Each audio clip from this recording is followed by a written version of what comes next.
To the Simon Property Group fourth quarter and full year 2023 earnings conference call. At this time, all participants are in a listen-only mode. A brief question-and-answer session will follow the formal presentation. If anyone should require operator assistance during the conference, please press star 0 on your telephone keypad. As a reminder, this conference is being recorded. It is now my pleasure to introduce your host, Tom Ward, Senior Vice President, Investor Relations. Thank you, Tom. You may begin. Thank you, Paul, and thank you everyone for joining us this evening. Presenting on today's call are David Simon, Chairman, Chief Executive Officer, and President, and Brian McDade, Chief Financial Officer. A quick reminder that statements made during this call may be deemed forward-looking statements within the meaning of the Safe Harbor of the Private Securities Litigation Reform Act of 1995, and actual results may differ materially due to a variety of risks, uncertainties, and other factors. We refer you to today's press release and our SEC filings for a detailed discussion of the risk factors relating to those forward-looking statements. Please note that this call includes information that may be accurate only as of today's date. Reconciliations of non-GAAP financial measures to the most directly comparable GAAP measures are included within the press release and the supplemental information in today's Form 8-K filing. Both the press release and the supplemental information are available on our IR website at investors.simon.com. Our conference call this evening will be limited to 1 hour. For those who would like to participate in the question-and-answer session, we ask that you please respect the request to limit yourself to 1 question. I'm pleased to introduce David Simon. Good evening. Thanks, Tom. Before turning to the results, I would like to provide some perspective on our company as we celebrated our 30th anniversary as a public company mid-December of last year. We have grown our company into a global leader of premier shopping, dining, entertainment, and mixed-use destinations, managing through, and in some cases, very turbulent times. Over the last 3 decades, from our base of 115 properties in 1993, we have acquired approximately 300 properties, developed more than 50, and disposed of approximately 250, resulting in our current domestic portfolio of about 215 assets. We expanded globally and today have 35 international outlets, including world-renowned outlets in Asia. And our portfolio is differentiated by product type, geography, enclosed and open-air centers located in large and dense catchment areas. Our portfolio is supported by the industry's strongest balance sheet and a top management team. We are the largest landlord to the world's most important retailers, and not by accident. Our diversified tenant base has solid credit, and our mix is always changing and adapting, best illustrated by the fact that compared to 30 years ago, only 1 retailer is still in our current top 10 tenants. Our team's hard work has resulted in industry-leading results, including some of the following. Our annual revenue increased from $424 million to nearly $5.7 billion. Annual FFO generation increased 30 times from approximately $150 million to nearly $4.7 billion, a 12% CAGR. Total market capitalization has increased from $3 billion to $90 billion. We have paid over $42 billion in dividends to shareholders. We have assets in our portfolio that have been in business for more than 60 years. Those assets are still growing today, with many generating $100 million in NOI. These assets are in great locations, have a loyal and large customer base, and are where the retailers want to be. No other asset type has the longevity, including the NOI generation and embedded future growth that these assets have. Yes, they change Yes, they evolve. Yes, they adapt. But yes, they also grow. Our collection of assets cannot be replicated, and there are always hidden opportunities within them. I want to thank the entire Simon team who have contributed to 30 years of success as a public company. And now let me turn to our fourth quarter 23 results. We generated approximately $4.7 billion in funds from operation in 2023, or $12.51 per share, and returned $2.9 billion to shareholders in dividends and share repurchases. For the quarter, FFO was $1.38 billion, or $3.69 per share, compared to $1.27 billion, or $3.40 per share. Let me walk you through some of the highlights for this quarter compared to Q4 of 2022. Domestic operations had a terrific performance this quarter and contributed 28 cents of growth, primarily driven by higher rental income with lower operating expenses. Gains from investment activity in the fourth quarter were approximately 7 cents higher in a year-over-year comparison. Other platform investments had 3 cents lower contribution compared to last year. FFO from our real estate business was $3.23 per share in the fourth quarter, compared to $2.97 from last year. That's 8.7% growth, and $11.78 per share for 23, compared to $11.39 last year. Domestic property NOI increased 7.3% year over year for the quarter and 4.8% for the year. Continued leasing momentum, resilient consumer spending, operational excellence deliver results for the year exceeding our initial expectations. Our NOI ended the year higher than 2019 pre-pandemic levels. Portfolio NOI, which includes our international properties at constant currency, grew 7.2% for the quarter and 4.9% for the year. Mall and outlet occupancy at the end of the fourth quarter, was 95.8%, an increase of 90 basis points compared to last year. The Mills occupancy was 97.8. Occupancy is above year-end 2019 levels for all of our platforms. Average base minimum rent for malls and outlet increased 3.1% year over year, and the Mills rent increased 4.3%. We signed more than 960 leases for approximately 3.4 million square feet in the fourth quarter. For the year, we signed over 4,500 leases, representing more than 18 million square feet. Approximately 30% of our leasing activity for the year were new deals with going-in rents of approximately $74 per square foot, and renewals had going-in rents of approximately $65 per square foot. Leasing momentum for the last couple of years continues into 2024. Reported retailer sales per square foot in the quarter was $743 for malls and outlets combined, and $677 for the Mills. During the quarter, we sold a portion of our interest in ABG for gross proceeds of $300 million in cash, and reported pre-tax and after-tax gains of $157 million and $118 million, respectively. We opened our 11th outlet in Europe last year.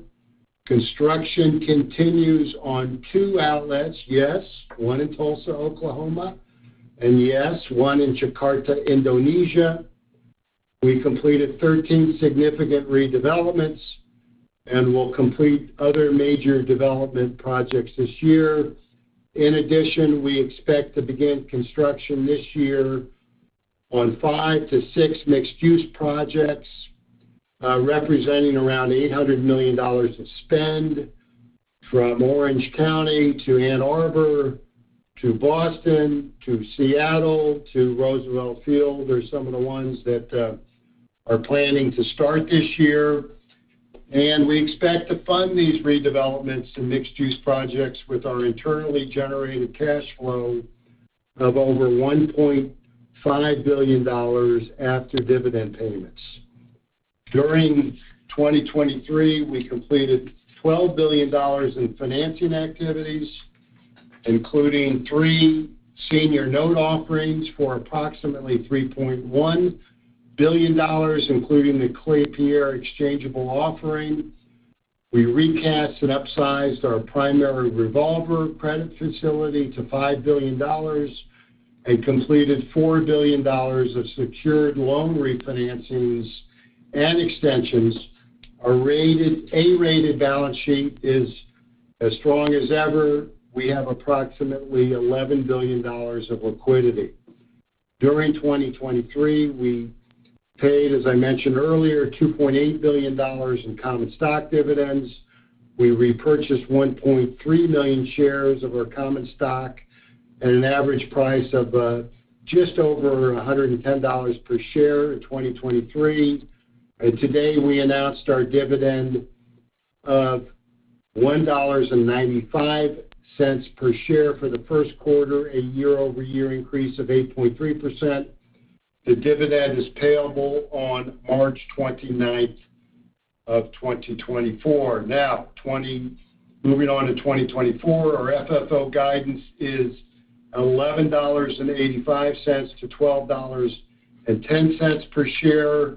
Our guidance reflects the following assumptions: domestic property NOI growth of at least 3%, increased net interest expense compared to 2023 of approximately 25 to 30 cents per share, reflecting current market interest rates on both fixed and variable debt assumptions and cash balances, contribution from other platform investments of approximately 10 to 15 cents per share, no significant acquisition or disposition activity, and our current diluted share count of approximately 374 million shares. So, with that said, it's safe to say we're excited to enter year 31 as a public company.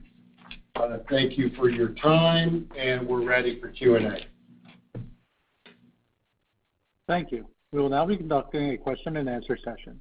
If you would like to ask a question, please press star 1 on your telephone keypad. A confirmation tone will indicate your line is in the question queue. You may press star 2 if you'd like to remove your question from the queue. For participants using speaker equipment, it may be necessary to pick up your handset before pressing the star keys. One moment, please, while we poll for questions.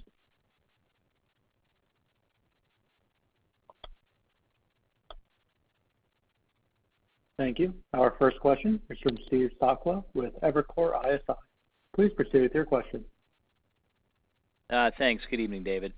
I was just wondering if you could maybe talk a little bit about kind of the leasing pipeline and where things stand today versus maybe the year ago, and you know, what sort of conversations are you having with the tenants, and maybe how has the pricing dynamic changed, given that you're now kind of 95% leased and pretty full in the portfolio? Well, I mean, Steve, we're always adjusting our mix. We're always trying to, so even though we're 96% leased, thereabouts, we're always looking to improve our, our retailer mix, obviously that's been beneficial to our NOI growth. I would say just generically, and obviously I spend a lot of time myself on leasing and with my team on leasing. Demand remains very strong, and there is a real interest by all sorts of retailers and people that populate our shopping centers to be part of what we're doing. So I think as you probably saw, our new deals are $74 a foot thereabouts. Our renewals are $65 a foot. Our expiring leases this year in the 56-7 range. So, we're seeing generally positive spreads. Supply and demand is in our favor. Historically low supply in big properties across the country. I mean, there used to be 40 million square feet of retail real estate built every year. Now there's essentially, less than a few million here and there. So, and then there's been obsolescence too, which makes the supply shrink as well. So, and then there's just great new retailers that we're very excited to do business with. I was on the West Coast seeing some of them. The importance of bricks and mortar has never been higher. The cost of all of the things that we said about, don't get me wrong, e-commerce is critically important, but all of this stuff about e-commerce, cost of customer acquisition, returns, stickiness, et cetera, all continues to be a challenge. If you've looked at the marketplaces, that pure online, they've run into problems. So they really need to be connected to a bricks and mortar for survivability. So all of those things are pointing to a positive picture. It's a function of execution, a function of being first, a function of continuing to improve our properties, which we're very focused about. But even though we've bounced back and had a couple really good years in terms of lease up, from the depths of the pandemic, we're not finished, and retail demand,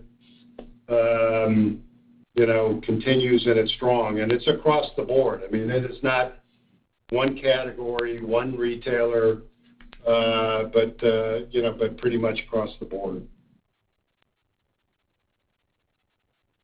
Thanks. That's it. Thank you, Steve. Thank you. Our next question is from Caitlin Burrows with Goldman Sachs. Please proceed with your question.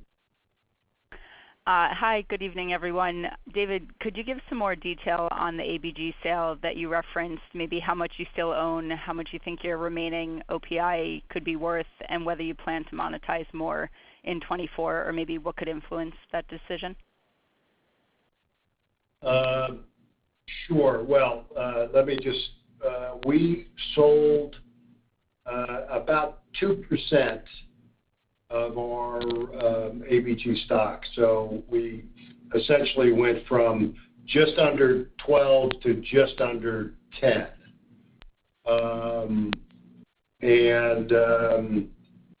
We'll continue to look to monetize these investments. They've been, by and large, very good investments. Across, not just the big ones, but the smaller ones as well. Obviously there's a number of them that are synergistic to us. We have a strict adherence to creating value.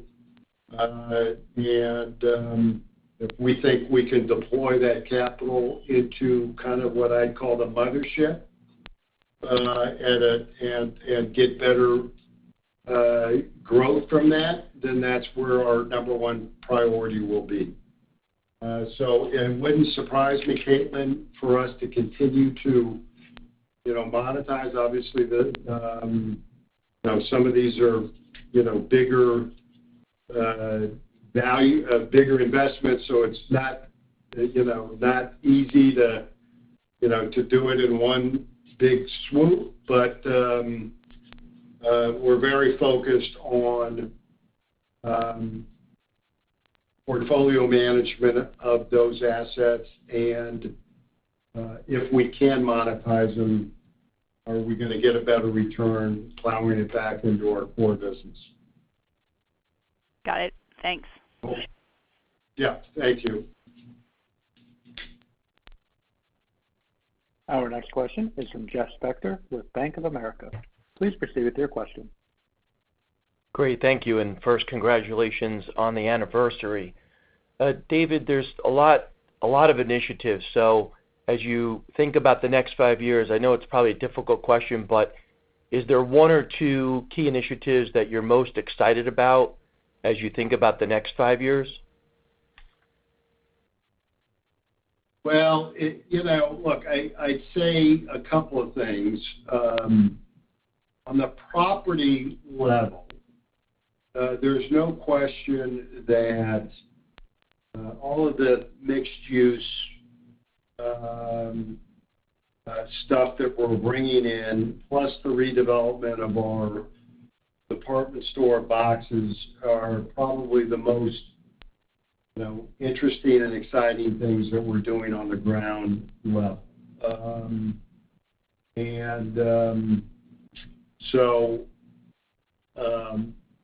that would certainly be number one. Number two is we're very excited about growing our outlet business in Southeast Asia. It's an incredibly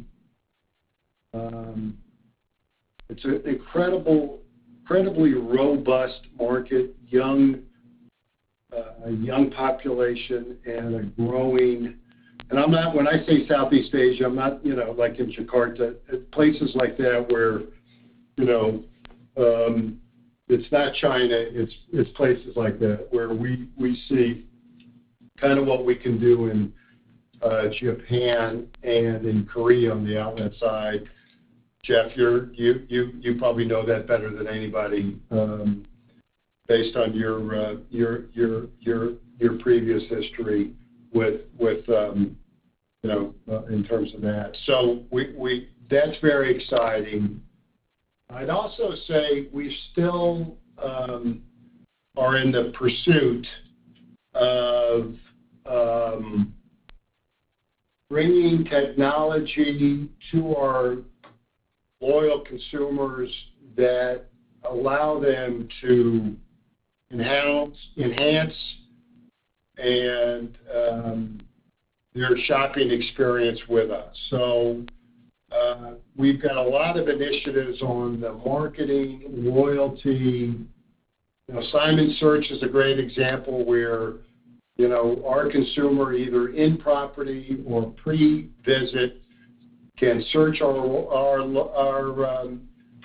tenant base for what, if they're looking for a black dress, where in the center can I buy it, at what retailer. Obviously, that ties into the marketplace we're building with premium outlets. There'll be some news there this year on that front. So that whole system about customer interaction, reinforcing their shopping behavior, rewarding loyalty, expediting their trip and making it more useful, is a big focus. And then as important, I think this is number 4 really, is just we've got to do a great job of continuing to evolve our retailer mix. The exciting thing is, there are more and more entrepreneurs. There are more and more exciting retailers that are coming up with great concepts, proving them out, and then realizing that, our centers are a good place for them to do business. So those are the ones that come to mind, but I'm certain there'll be ones that I haven't even thought of. Very helpful. Thank you. Thank you, Jeff. Our next question is from Alexander Goldfarb with Piper Sandler. Please proceed with your question. Hey, good evening. Good evening out there, David. So I think at the opening you mentioned that NOI is now exceeding pre-pandemic. The dividend is within less than 10% of pre-pandemic, and sort of thinking about Jeff's and Steve's questions on reinvestment. As you think about getting back to that pre-pandemic dividend level, given the investment opportunities, especially lack of supply, growing demand, people are once again really engaged in physical retail. Does that change your trajectory as you think about getting the dividend back to pre-pandemic? Meaning, are there better investment opportunities with that capital, or is the delta really a function of rising interest rates? That's meaning that the surpassing pre-pandemic NOI versus the dividend is really just a function of the higher interest expense now. Well, Alex, look, our yield is ridiculously high. Okay, so that's really, we could financially pay $210 tomorrow, right? So we have $1.5 billion of free cash flow after our dividends. So it has nothing to do with financial wherewithal. We don't like trading at this high yield. So, I think that's kind of how we look at it. We still think as we have these, additional capital events, we still are, anxious to continue to buy our stock back.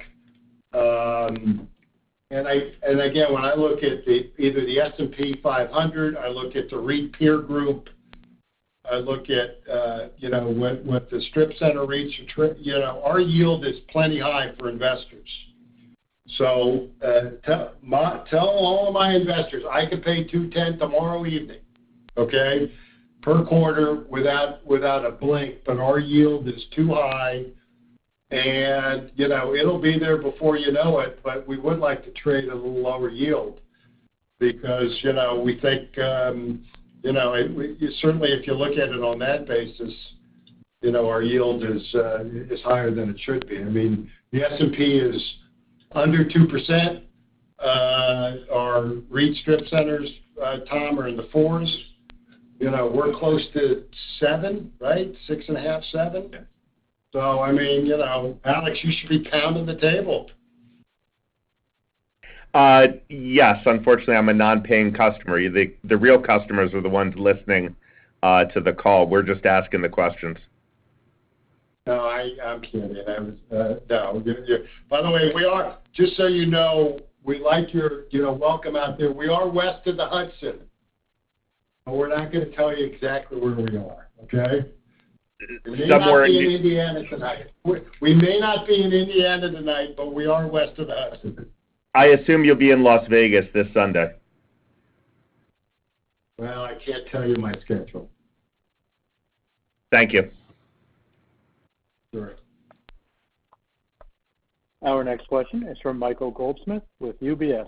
Please proceed with your question. Good afternoon. Thanks a lot for taking my question. David, base minimum rents are up healthily in the low single-digit range year over year, while your tenant sales per square foot are down slightly. So can you just talk a little bit about these dynamics? Is that a reflection of your rents kind of catching up to some of the strength the tenants have experienced before their sales have started to come down? And just how long are these dynamics kind of sustainable like this? Thank you. Sure. Good question. So I will say this. I think the rent, the going-in rents, renewals, or new leases are very much sustainable. If you look at our occupancy costs, they're still, at the low end of our historical range. We're at 12.6, and we have run up to 14+% before. And I would also caution, report. These are the sales that our tenants are reporting to us, but they are somewhat affected by returns they get and so on. We actually think our sales per foot are higher than this. Some cases, they have the ability to offset returns, and most cases they don't. So I just put that out there. So I wouldn't, and I mentioned this maybe 2-3 years ago, probably certainly pre-pandemic, but we report it. I know the market likes it. We actually think our sales are higher that come from our properties, and then they're somewhat affected by returns. And we think a lot of those returns are internet sales returns, so they don't even come from our properties. And so, again, when we look at it, we feel like supply and demand, low occupancy cost, high retail sales, and just overall demand will be able to generate kind of the new leasing and renewal spreads that we've seen over the last couple of years. Thank you very much. Sure. Thank you. Our next question is from Floris Van Dijkum with Compass Point. Please proceed with your question.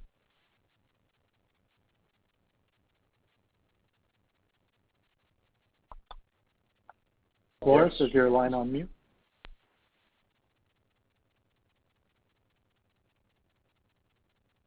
Floris. Looks like we lost Floris. Why don't we go on and we'll have to call. Yeah, you. Our next question is from Craig Mailman with Citigroup. Please proceed with your question. Hey, guys. Just going back to maybe the reinvestment theme here. You guys have plenty of cash after the dividend. And I'm just kind of curious at this point, what is the level of anchor box reinvestment you guys think you need to do, just given what may be vacant today?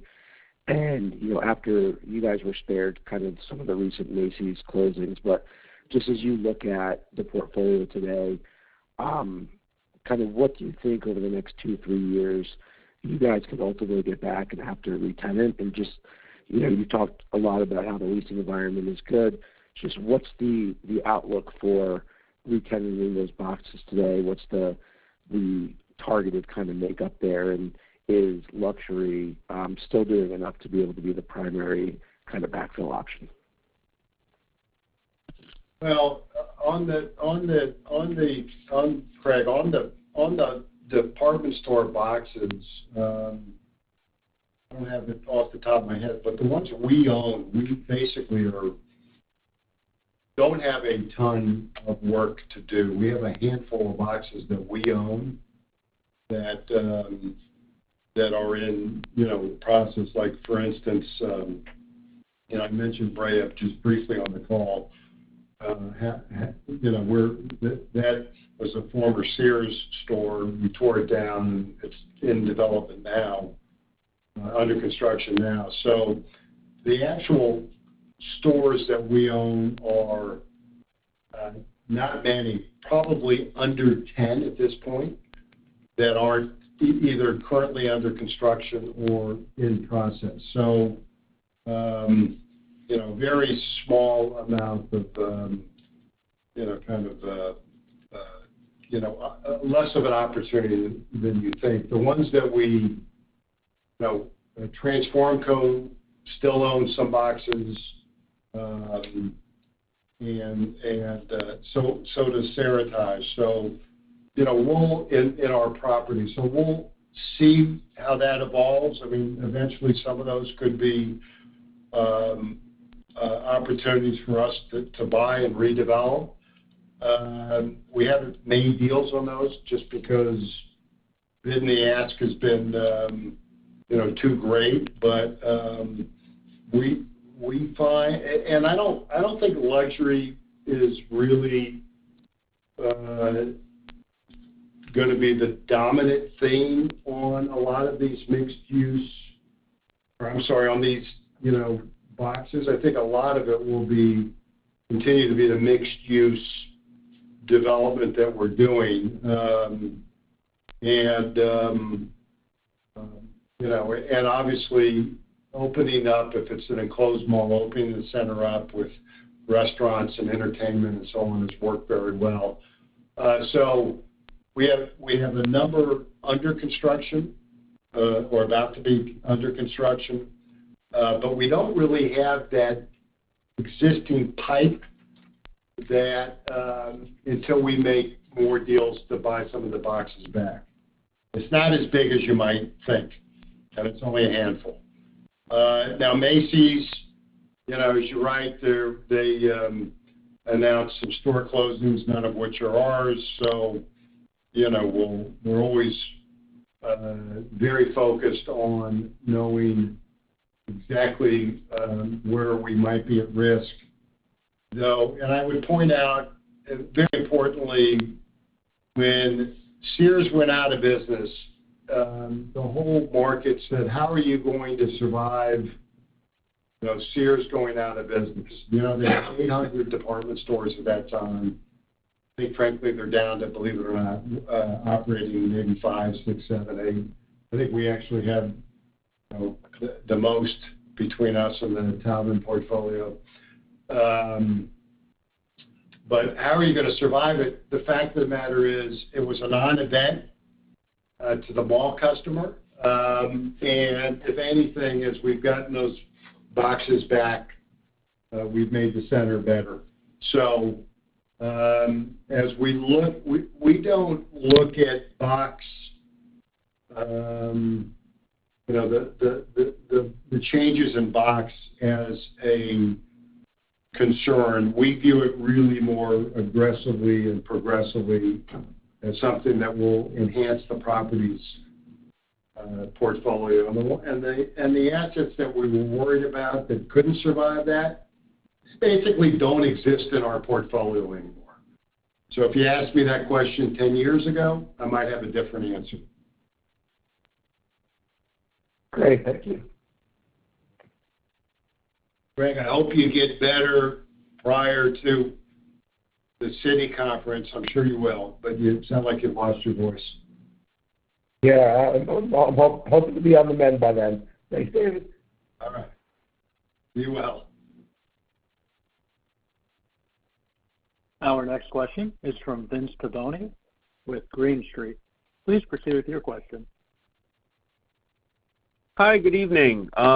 Could you help me better understand how much incremental FFO we should expect in 24 from development or redevelopment projects that stabilized either later in 23 or are slated to be finished in 24? Just any color to help us better understand the timing of incremental NOI and FFO from all the development activities would be helpful.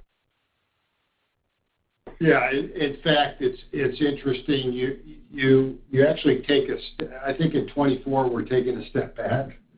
I'll just give you a trivial example.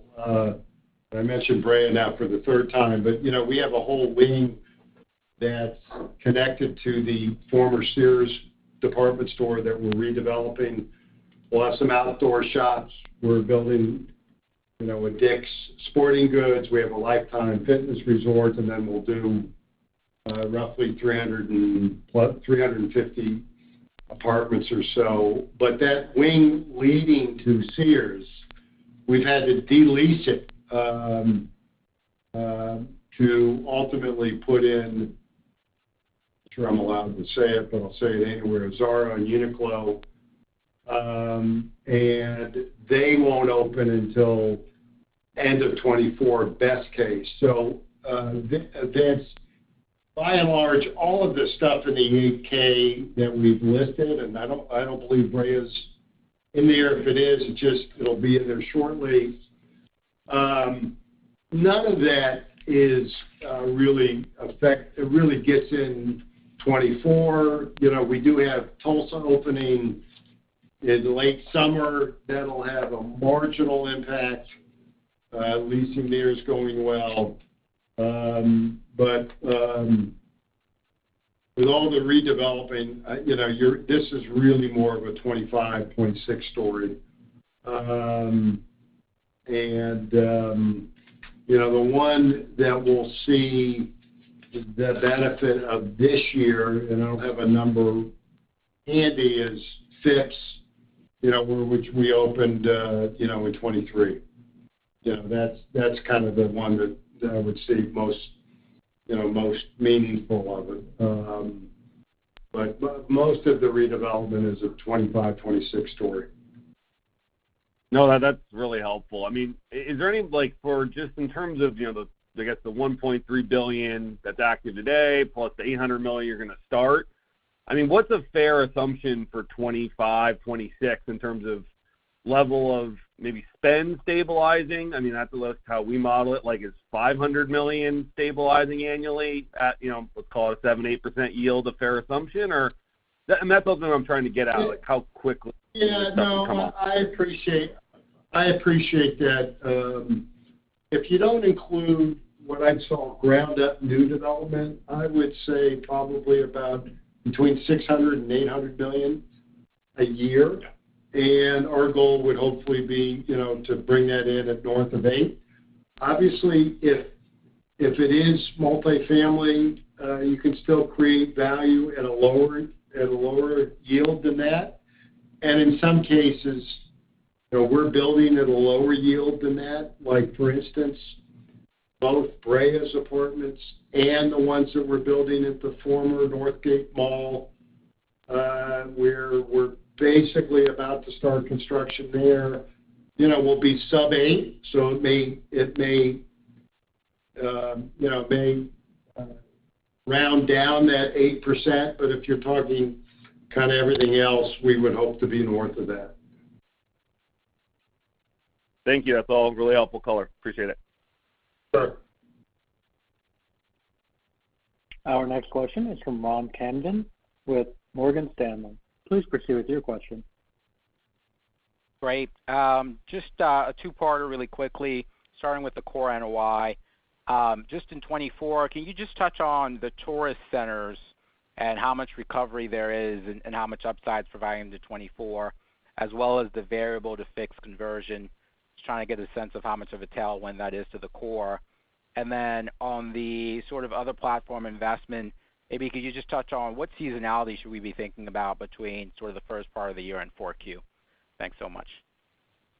Sure. And Brian will chime in here. I'll just give you some thoughts off the top of my head, and then Brian hopefully will agree or correct me. So I would say we saw in 23 a really decent bounce back from the tourist centers. Now, I'll give you a great example. So, and I was just having to look at this I must have been probably doing my job, but I noticed in Q4 as an example of the bounce back, Woodbury Q4 sales were around $350 million, okay? Which to me is a real good indicator of bounce back, and obviously the highest fourth quarter sales we've had there in quite some time. So I'd say generally we're seeing a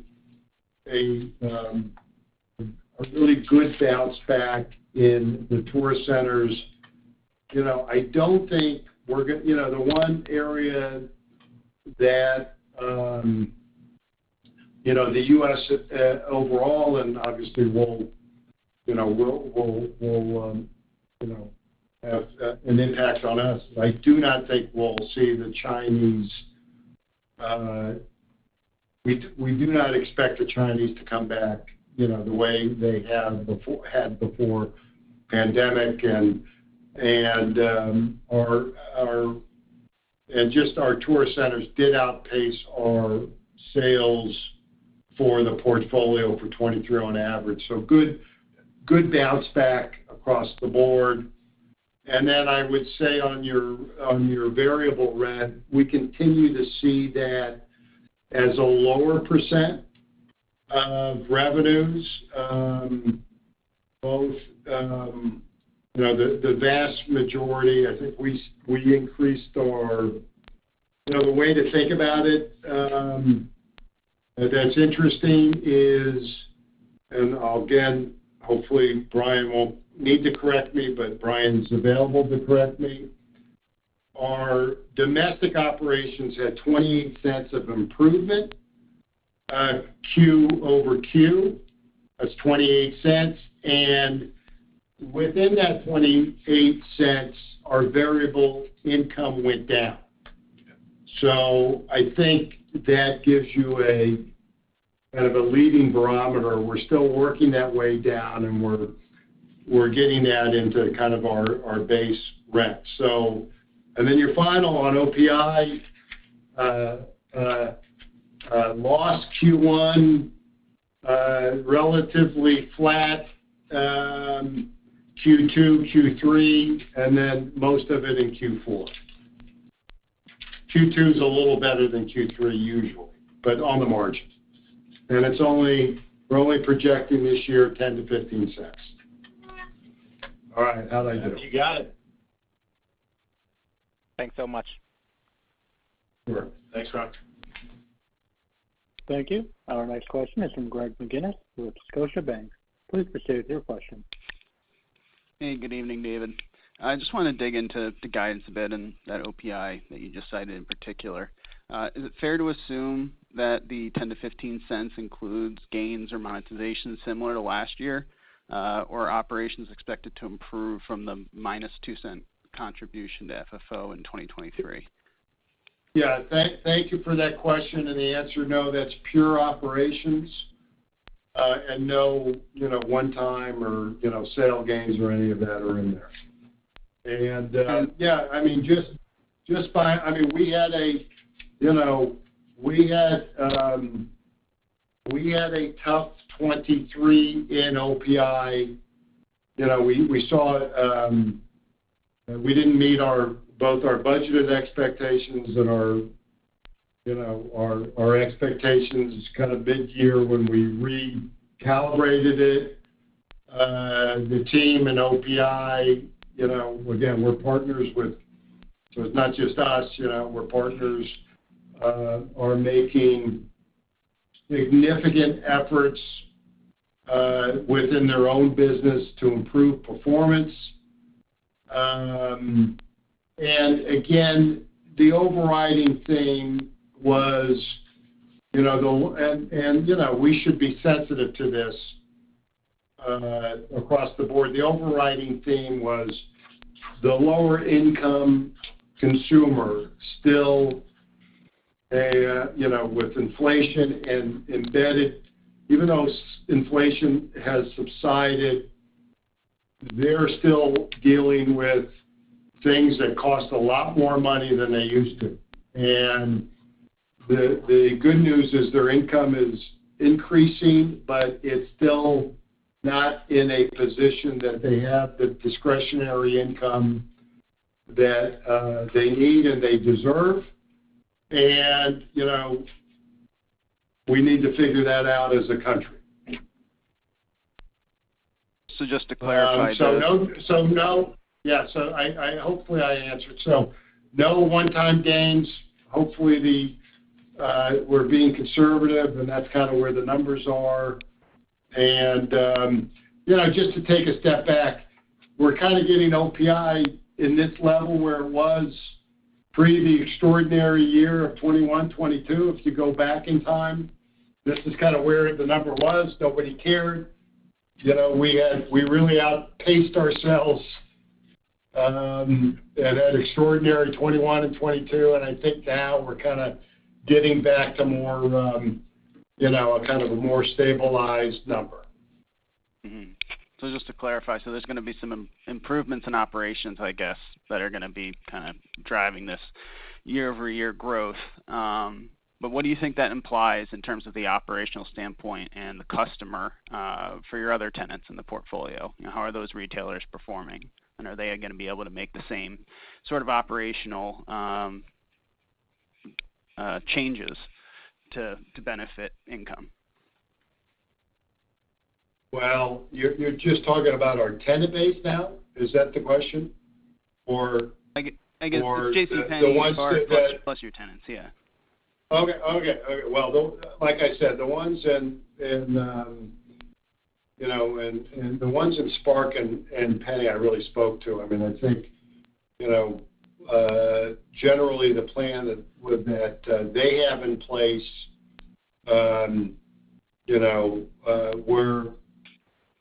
we think we're on the right track, and we're, all working very hard to produce these results, and hopefully we'll do better than that. And again, I mentioned to you, we're kind of getting back to where we used to be. And if you looked at it in conjunction with pre-pandemic 18, 19, that's kind of where the number was. Mm-hmm. And, we really outperformed in 21, 22, and we really underperformed in 23. Simple as that. Brands are good. Businesses are have the right game plan, and we're moving. So that's Spark, Penny. Any questions on that? Then I'll move to your other questions. I mean, retail is very specific. So, I think our retailers, they're generally, the credit is in really good shape. There's always one or two or three tenants that we are somewhat nervous about.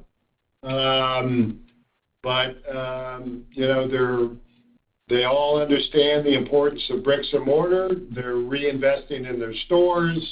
They're spending less on, technology, which is good for us, putting more money back in the stores. And they're open to buying, and their return on investment in stores is a proven financial model. They're doing that. So I'd say generally very comfortable with all the retailers that we're doing business with. There'll always be a couple here and there that, have to sort through their financial, financial issues. Great. Thanks for the color, David. Sure. Thank you. Our next question is from Hong Zhang with J.P. Morgan. Please proceed with your question. Yeah. Hey, guys. I guess I was wondering if you could quantify the magnitude of the development drag this year. And also, it seems like you saw very strong rent and occupancy growth in the Taubman portfolio in the fourth quarter. I was wondering what drove that and what are your expectations for that portfolio this year as well. Just on Taubman, I mean, our expectations on the comp NOI are roughly right on, in excess of 3%. What drove both portfolios really is, supply and demand, healthy retail sales, operational excellence, all the things that I mentioned earlier. So, listen, we're a big company. We did have some drag from redevelopment, but it's not an excuse. We don't worry about it. And it's not so much big redevelopment. When you re-tenant a mall, you have downtime. And as I mentioned this before, the better the tenant, the better the build out. And in some cases, build out is 6 to 9 months. And restaurants, can be even close to a year. And as you know, we have our portfolio of restaurant new business is at least 100 new restaurants over the next year or so. So, it is a long, arduous process getting permits. We had a crazy thing in the Bay Area where they couldn't hook up to gas for a while. Encourage you to read the Supreme Court overruling of an ordinance in Berkeley that affected Palo Alto. But, if you're really bored, you can read it.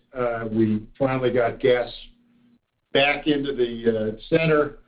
And, as chefs like to cook with gas. So it cost us 6 months and a delay. That's normal. But I'd say the bigger issue on,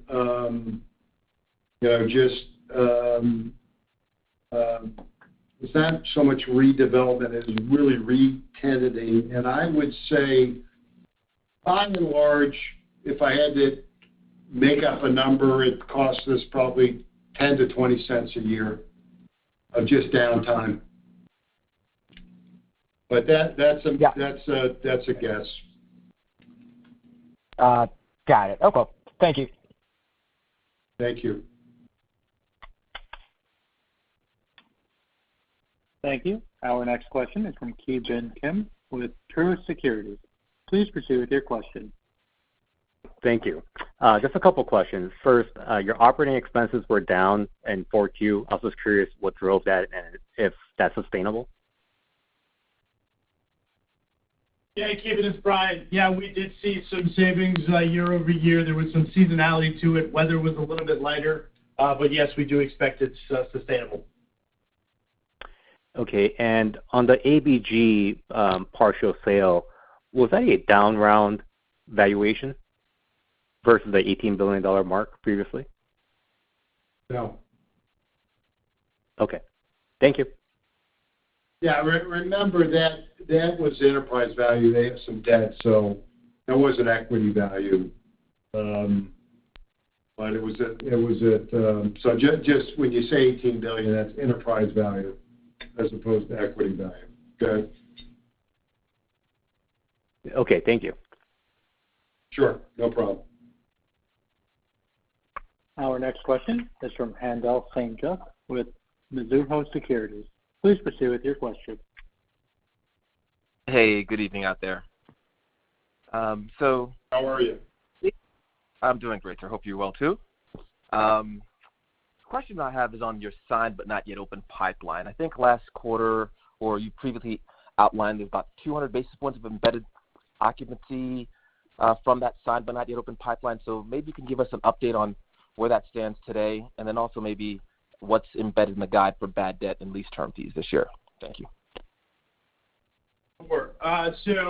Signed but not open is a little bit north of 200 basis points. We've been kind of holding that as we open stores and sign new leases, so we're holding steady around 200 basis points. We are assuming a normal level of bad debt, which is about 25 basis points of total revenue would be our expectation on that. Lease term fees? Normal rate of lease term fees, I think the number for the year is about $30 million. The estimate.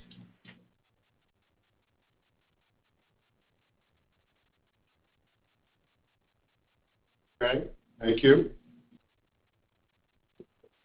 Our next question is from Juan Sanabria with BMO Capital Markets. Please proceed with your question. Hi, good evening. Just a quick one for me.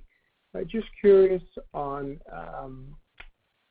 the current state of affairs with Jamestown and how that relationship is progressing. More talk about mixed use. So just curious if there's anything in the works or in the planning stages that you're doing with them and how you're thinking about that particular relationship. Thank you. Yes, thank you. So we haven't quite had a year under our belt, but we're very pleased with the relationship and the partnership, and we continue to look at opportunities both within our pipeline and and obviously what they do on behalf of investors. So a lot of good feedback going both ways. We haven't, we're working on one project. We have one development project we're working on together, but other than that, it's a lot of corporate.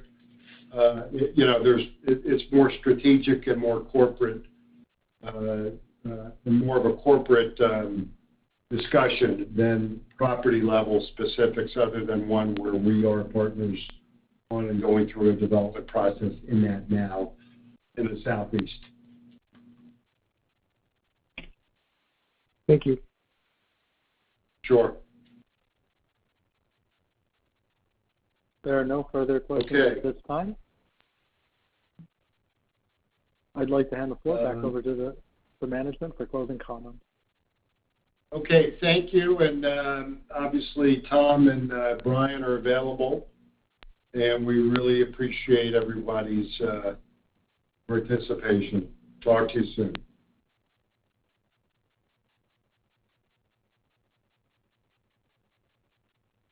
This concludes today's conference. You may disconnect your lines at this time. Thank you for your participation.